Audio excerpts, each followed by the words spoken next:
Nagpunta sa base ng Maple Tree si Frederica para ayain na naman si Sally sa isang duelo dahil hindi niya pa ito natatalo. Subalit pagpasok sa loob ng arena ay agad na sumugod si Sally, at hindi na niya pinagbigyan pa si Frederica na makalaban, kaya binuhos niya na ang lahat ng kakayahan para matapos kagad ang laban. Kaya natalo na naman si Frederica sa laban nila, kaya ipapakita daw nito ang bago niyang alaga kay Sally, na akala nila ay isang nakakatakot na monster, pero isang cute na ibon pala na may pangalang Notes. Dumating si Dorazo para ibalita ang tungkol sa darating na ikawalong event, kung saan makakakuha daw ang bawat player ng puntos sa bawat monster na mapapatay nila, at ang event na ito ay pang-individual lang. Umuwi na si Frederica dahil hinahanap na daw siya ng guildmaster nila, samantalang ang dalawa ay naglakbay muna sa level 7 bago dumating ang ikawalong event. Kaya sakay ng isang kabayo ay nag-enjoy muna ang dalawa sa loob ng game. Pinuntahan nila ang iba't ibang mga lugar para lang mamasyal, at ma-enjoy ng todo ang laro. Sumakay sila sa mga balahibo na ginawa ni Maple, nang tumakbo ng mabilis ang mga tupa kaya nahelo-hilo ang dalawa. Tapos sa ilog ay nakakita sila ng makintab na bagay na kinuha ni Syrup.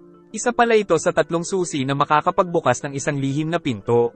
Kaya nag-dive si Sally sa ilog para maghanap ng clue, nang makita niya ang isang bato na naglalaman ng mga impormasyon tungkol sa mapa ng susunod na event. Kaya kinuha na nito ni Sally dahil malaking advantage ito para sa kanilang guild. Pinakita nila kay Kanade ang natagpo ang mapa, kaya sinabi nito sa kanila ang nalalaman ayon sa mga nabasa niyang libro. Umalis kagad ang dalawa matapos makausap si Kanade, at nakarating sila sa isang malaking puno kung saan nila nakita ang isang malakas na monster. Gamit si Syrup ay nagpalabas si Maple ng mga sanga na siyang pumulupot dito, saka umatake din si Sally gamit ang pinakamalakas niyang atake kasabay ng spirit cannon ni Syrup. Hindi pa nasiyahan si Maple kaya ginamit niya na lahat ng mga kakayahan, para lang matalo na kaagad nila ang monster bago pa magsimula ang ikawalong event. Kaya naman hindi na ito nagkaroon ng pagkakataon para makalaban, ngunit natulala ang kaibigan kung gaano nakalakas si Maple. Pagtapos ay nakuha nila mula sa ibon ang pangalawang susi. Nagpunta sila sa isang lugar na malakas ang hangin, kaya tinamaan si Maple ng isang malaking bato. Nagpakita ang halimaw na makakalaban nila, at naisip nilang mas malakas ito kaysa sa nakalaban kanina. Agad na umatake ang halimaw kaya nil-iPad si Maple papalayo. Kaya si Sally lang mag-isa ang nagawang makalapit at lumaban dito, ngunit tatamaan siya ng atake ng halimaw. Nang biglang mahiwa ang malaking bato, dahil dumating pala si Maple na winawasiwas ang malakas na sandata na nagmistulang laser sword.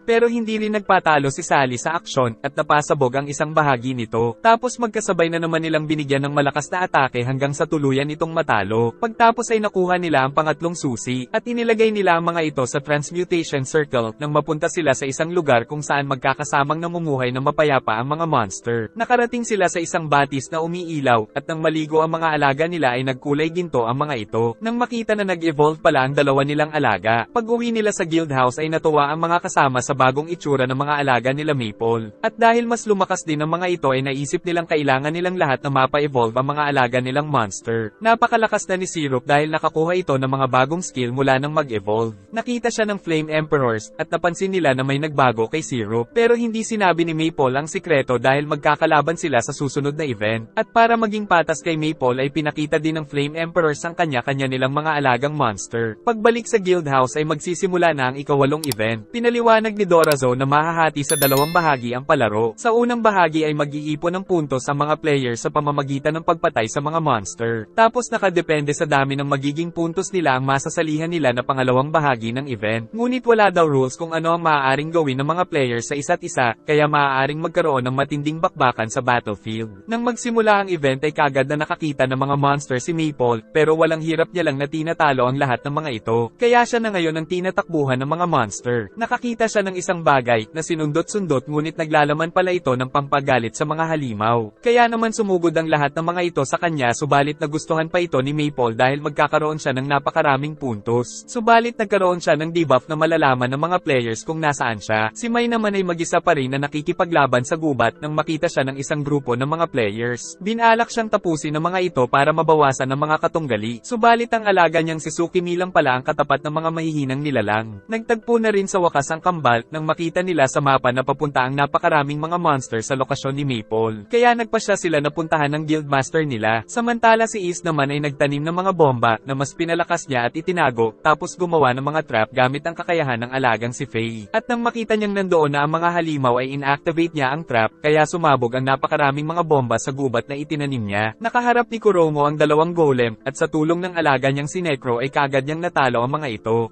pati na rin ang napakaraming mga agresibong halimaw na sumugod. Nagpunta sila Mai at Yo kay Maple para tumulong, ngunit pagdating ay nakita nila na minamassacre ni Maple ang napakaraming mga halimaw kaya umalis na lang sila. Samantala minamala si Kanade dahil nakaharap niya sila Drag at Dread. Kaya naman sa tulong ng mga kakayahan ay pinipilit niyang makatakas sa dalawa, subalit napas lang pa rin siya. Ngunit sa tingin ni Dread ay parang may mali, dahil pala isang decoy lang ang napatay nila dahil nakapagtago si Kanade sa tulong ng alaga niyang si So. Samantala walang laban na inambush ni Kasumi ang isang player na hindi makagalaw dahil sa kakayahan ni Hako. Tapos ay may nakita pa siyang dalawang players na walang hirap niya ring natalo dahil sa agwat ng kakayahan. Tapos ang isang monster ay pinaslang ni Hako. Pinadalhan sila ng mensahe ni Is kaya nagkita-kita ang apat sa isang lugar. Samantala si Maple ay nanatili lang sa isang lugar matapos niyang matalo ang mga sumugod na halimaw, ngunit kinain siya ng isa pa. Nakita ni Sally na nagkaharap ang mga guildmaster ng Flame Emperor at Holy Sword. Kaya nanood lang siya sa sulok habang nagtatagisan ng dalawa ng mga kapangyarihan.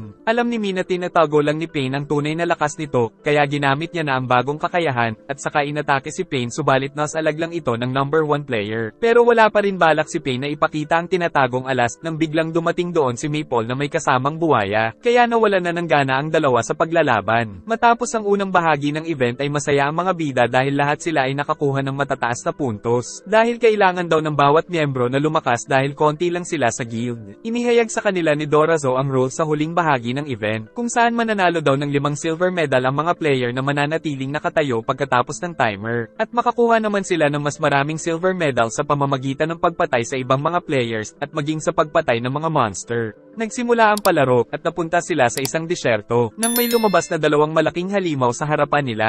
At dito ay nagpakitang gilas ang mga manlalaro sa pamamagitan ng pakikipagtulungan sa kanya-kanya nilang mga alaga, para agad na matalo ang dalawang malaki at malalakas na halimaw. Pero nagtaka sila Mai at Yo dahil tingin nila ay nadagdagan daw ang lakas nila nang ipakita ni Kanade ang alaga niyang si So na ginaya pala si Yo, kaya naging triple strike ang nagawa nila imbis na double strike lang. Ngunit napansin ni Sally na wala silang nakuhang mga medal sa mga ito. Dahil tila ang dalawang nakalaban nila ay ang mga pinakamahinang monster sa lugar. At para makakuha ng mas maraming medal na ipapalit nila sa mga kagamitan at mga kasanayan, ay nagpa siya ang Maple Tree Guild na maghiwalay sa dalawang grupo. Sumakay ang grupo nila Kasumi sa alaga niyang si Hako, at sila Maple naman ay sumakay sa mga oso ng kambal. At balak nilang magpunta sa mga lugar na kainahinala na minarkahan ni Sally. Nakita nila ang isang bulaklak at sa ilalim nito ay may mga halimaw. Subalit kailangan nilang mag-ingat dahil matatanggal na sa palaro ang sino mang mamamatay na player.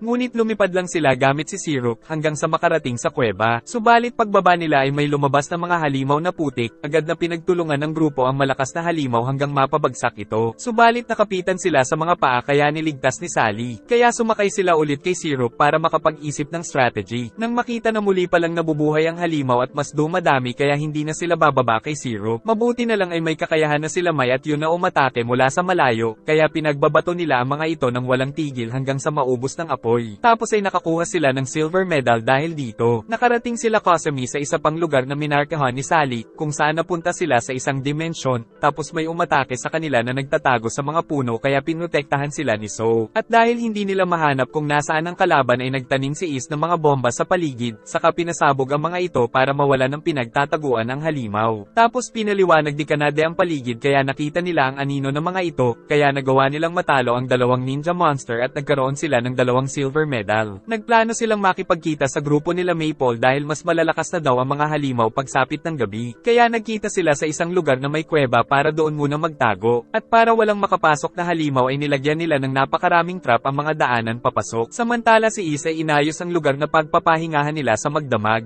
At naglagay din siya ng mga kanan kung sakaling may makalusot na halimaw sa napakaraming trap na nasa labas. Pagsapit ng hating gabi ay nagbantay sila nang makarinig ng mga malalakas na pagsabog. Pagtigil ng mga pagsabog ay tinignan ito nila Maple at Sally, at nalaman nila na hindi pala kinaya ng mga monster ang mga trap na nilagay nila, kaya muli silang naglagay ng mga bagong trap para maprotektahan ang base. Pinanood ng mga administrator ang nangyari sa mga trap na ginawa nila Maple. Dahil sa dami at lakas ng mga trap ay hindi umubra ang mga malalakas na monster na ginawa nila, tapos nakita pa nilang kasalukuyang nagre-relax lang ang mga ito sa loob ng base, kaya naisip nilang gumawa pa ng mas malalakas na monster para matalo ang players. Paglabas nila sa base ay nagtataka sila Maple kung bakit madilim pa rin kahit umaga na. Tapos hindi pa nila makita ang mapa, nang may lumabas na portal na naging sanhi ng paghihiwalay ng grupo. Nakikipaglaban mag-isa si Sally sa napakaraming mga halimaw nang dumating si Frederica, kaya gamit ang bagong mga kakayahan ay nagtulungan ng dalawa para matalo ang mga ito. Dahil sa nahiwalay din pala si Frederica sa mga kasama kaya nais niyang makipagtulungan kay Sally para makasurvive sila sa mga monster. Sa paglalakad ay nakakita sila ng paputok at giit naman ni Sally na ito daw ay si Maple dahil signal daw nila ito para makapagkita muli. Pinakitang ginagawa pala ito ni Maple sa pamamagitan ng machine gun, ngunit may hamarang sa kanyang halimaw sa itaas kaya nasabugan din ito. Kaya hindi na kontrol ni Maple kung saan siya mahuhulog, ngunit niligtas siya ni Mi sakay ng Phoenix nito. Samantala sa isang bahagi ng mapa ay naglalaho ang mga manlalaro na inaabutan ng delubyo. Ibinigay ni Mi ang isang papel kay Maple, dahil basta hawak ito ng bida ay malalaman ni Mi ang lokasyon niya kung kailangan ito ng tulong. May naglalakad na malakas na halimaw, subalit hindi nito nakita sila Is at Marquez dahil sa kakayahan ng alaga ni Marquez. Samantalang sila Misery at Kuromo naman ay magkasama pala na napalibutan ng napakaraming mga aswang na monster. Ngunit dahil sa mga kakayahan ng dalawa ay nagawa nilang madepensahan ang sarili, hanggang sa dumating si Mi para tapusin ang lahat ng mga halimaw sa paligid. Nag-enjoy ka ba? Maraming salamat sa panonood at mag-like and subscribe ka na rin, at paki-follow na rin pati sa ating Facebook page na makikita ang link sa description ng video. Wawa chup chup.